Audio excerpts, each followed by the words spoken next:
A big hello from gabbardata.com. Um, so, what is Gabbar data here? Now, I do not know anybody who has not seen Sholay. Huh?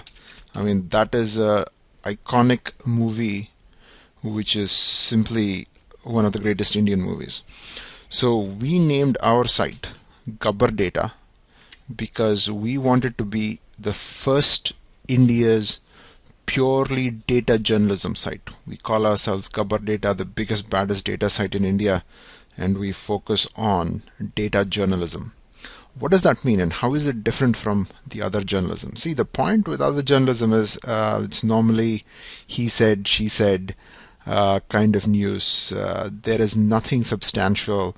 There's a lot of talk radio kind of feel to it. What we want to do is try to create as many stories as possible purely from a data perspective. We want to go out there in the world, collect data, whether it's from international institutions or Indian institutions or prestigious academic institutions, universities. And we have just launched this product, and we will continue to add data, and we will continue to improve it. So if you have any questions, comments, any ideas on how to improve this, make this better, please feel free to email us and comment on our YouTube site. So I just typed in gabbardata.com. There's a lot of data, so it's not. So I'm just going to select here, as you can see, 2013, because most data is about a year old. You can't really get 2014 data for a lot of this fields. Here, when you start up, you can see this is aviation, this is the sector, this is the indicator, and we're looking at air transport, freight, million ton kilometers. As you can see, United States is the highest. This is a world map, and by hovering on each country, you can see how much air transport in million ton kilometers the air transport freight is. So, for example, for India, it is about 1.17 thousand million ton kilometers. Right, but I want to focus on a couple of issues here. G20, big success for India. We had our Prime Minister and a lot of people negotiate some interesting deals. I want to talk to you about what G20 is. G20 basically is the richest, most advanced top 20 countries in the world. So let me just go to economy and debt. And I am going to, you see, we have so many indicators from various sources, from World Bank, from IMF, from all kinds of things. But I am going to go all the way down to GDP. So let me take a look at here. GDP current US dollars. It takes a while because we have a lot of data. And once it loads up, you can see what are the biggest countries in the world. Obviously, United States. See, China is not very far. India is approximately 1.86 trillion. You have Japan, Germany. You can take a look at the top 5 countries right here in the tab. You click on it and you will get, these are the top 5 countries for GDP: United States, China, Japan, Germany, France. You can also look at trends. So how are things going on? And we have 3 countries selected here already. You can select any country you want, but it's India, Pakistan, and China. And almost until the early 70s, India and China were pretty much the same. But look how China is just overtaken. And this is India and this is Pakistan. But China has done really, really well. So just wanted to talk to you about that. But a more important measure, I feel, is GDP per capita. That means I take the whole GDP and divide that by the population. Yes, India has a very big population, so the GDP per capita is going to be very low, but that is the true measure of wealth. If you have a country like Switzerland where everybody is a millionaire, it means it's a very rich country. If you have a country like India where few of them are billionaires but majority of them are poor, then we will be a poor country. So GDP per capita is a very good, interesting metric, and I'm going to select this GDP per capita current US dollars, and let's see how things are. And it loads. We have lots of data. So China GDP per capita has increased a lot over in the past 20 years. India and Pakistan, this is what is surprising. Even in terms of GDP, we've been very close to Pakistan. I was hoping that we were a little way ahead, but per capita it's pretty bad. Let's take a look at the top 5 countries. GDP per capita, and what we have is Luxembourg, Norway, Qatar, Bermuda, Switzerland, very rich countries. And when you look at the world map, you will see that the richest countries obviously are this area, obviously Western Europe, Far East, this part. This is all oil wealth, but they are not really democratic. They don't really have a lot of human rights, and of course United States and Canada. So that is what GDP is. Let me show you a few more interesting metrics that we have. Okay, I'm just going to go up, close this, and as you can see, we have many sectors: aviation, economy, debt, military. I want to just show military, okay, and I want to see total armed forces. This is how big a country's militaries are, and this is India comes in second, 2.73 million people, about 3 million for China. United States is very big. Russia, we obviously spend a lot of money on military, but this is what bothers me, folks. Take a look at arms imports. That is, how much money are we spending in trying to get military equipment into your country?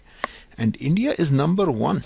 We spent more than $5.5 billion every single year, or at least on 2013. That is how much we spent trying to import military equipment. This is problematic because that means all that money is going to somebody else. Look at China. China is also a big major superpower. I mean, definitely military power, and it just spends 1.53 billion. That means it manufactures most of its military equipment inside the country. Look at United States, only 800 million. But if you look at exports, that is a true measure of the economic might of a country. US, you see, Russia spends a lot, exports a lot. So does China. India exports 10 million a year. I mean, this is really low.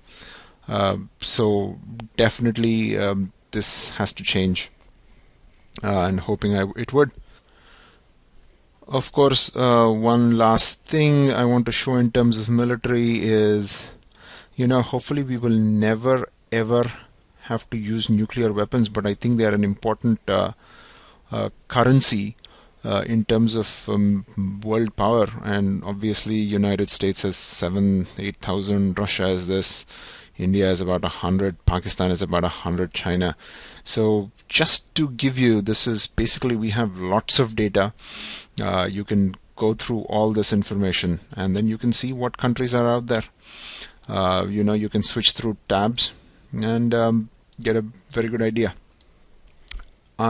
Economy and military and all this stuff is good, but I want to show you something not so good also. I'm looking at public sector, and I am going to look at the corruption index. So in this, see, 0 means highly corrupt, 100 means very clean. So the darker the green, it means it's cleaner countries. We are at 36. That means very low. We are a long way to go, long way to catch up. Corruption is so important. Actually, eliminating corruption is so important, obviously, because it will truly make India into a superpower. If you can get rid of corruption, you can get young people to start more companies. It becomes the law of the land becomes more and more important. People follow rules. So all these things come about corruption. And you see, we've been talking about the black money issues, and the Indian government is trying to bring back all the black money from all these foreign places, and all that is Indian money, and that should be going towards the development of India. So we really have to try very hard to try to make India less corrupt. Hopefully this will come about as well.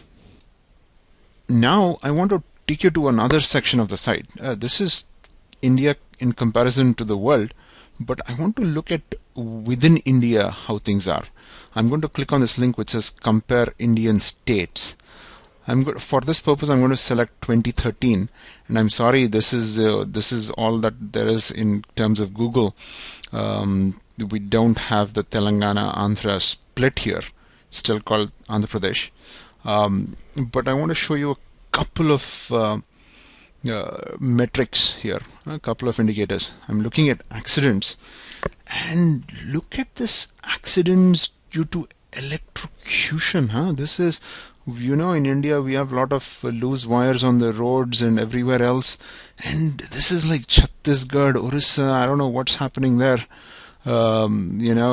MP, Rajasthan, Gujarat, but somehow Chhattisgarh and Orissa, there are a lot of electrocutions apparently going on. This one is sad. Suicides due to love affairs here. I mean, I don't know what is going on with Assam, but there seems to be a lot of broken hearts in Assam and people are killing themselves. I don't understand that. Orissa again, and this is Andhra Pradesh, Karnataka, but for some reason Assam 370, 90, a lot of deaths in Assam. That's really sad and tragic. And one more very sorry state of affairs in India right now. When you look at crime, and especially this is seriously a national shame. I mean, there's no other way to put it. This is seriously sharam ki baat. Look at the number of people now. Persons arrested for rape. This is Madhya Pradesh is on the top of the list. This is how many people have, and the worst part is, we know that in India most women don't come out and even make complaints against a rape. This is just despicable. There are a lot of studies by some prestigious universities which say just about 10% of women maybe go and complain because the police is also like that. But in spite of that, there seems to be a huge problem. I mean, this is an all India problem. I know we keep hearing about particular incidents every now and then, but this is like a big all India problem. Again, we get all this data from the Indian government statistics. So if this is what the government is reporting, it must be true at least to a certain extent. And this is really, really, very despicable thing. But you can go into all these. The key point is you can go into all these particular sections and look at all these indicators. We have tons of data, and we are continuously working and adding more data on a day-to-day basis. So if you have any questions, comments, please feel free to leave us some comments on our YouTube channel. Thank you.